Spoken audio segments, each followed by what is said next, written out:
Durant l'enfance, notre capacité à nous émerveiller des petites choses du quotidien est un état tout à fait naturel et inné.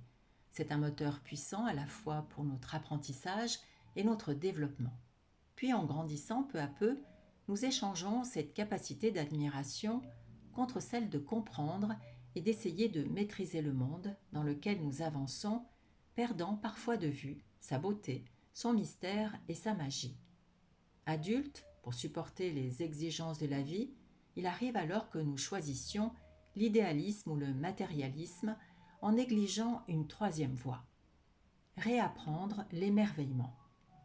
Pourtant, dans une société où le stress continue de monter en flèche, il est bon de se rappeler l'importance de raviver cette capacité à apprécier le monde qui nous entoure, même dans les périodes les plus grises, car cela a un impact positif sur notre bien-être général et notre relation au monde. Nous développons une vision plus ouverte et positive de la vie et une plus grande résilience lorsque les moments difficiles se présentent.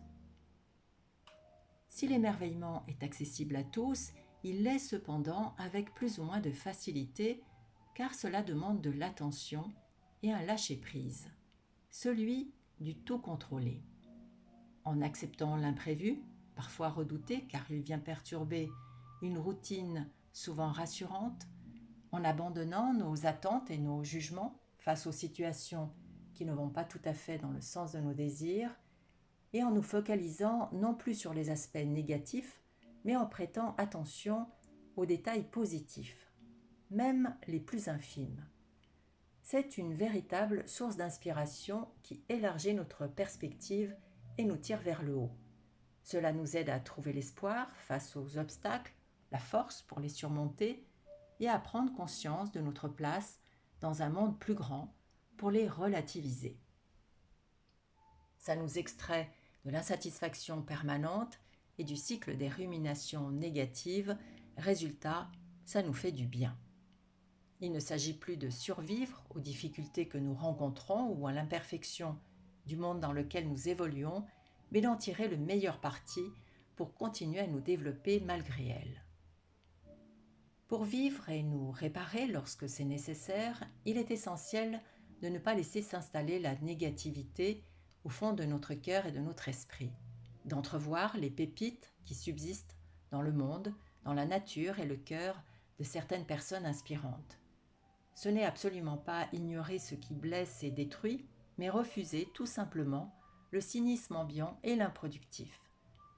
C'est ouvrir ce que l'on croyait fermé, croire en l'existence de nos petites fées, en la magie de leurs interventions, quelque chose qui nous permet de ramener envers et contre tous de la lumière dans nos journées, parfois grises.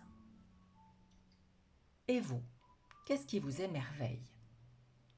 Un paysage, une phrase dans un livre, le partage d'un moment avec une personne de votre entourage, une œuvre d'art, la couleur moirée des scarabées. Je vous invite à faire preuve de curiosité et de gratitude dans votre quotidien, à observer le beau et le nouveau dans l'ordinaire, dans les choses simples qui vous entourent, pourvu que l'émotion de ce moment furtif vous touche et que vous fassiez arrêter le temps juste quelques minutes.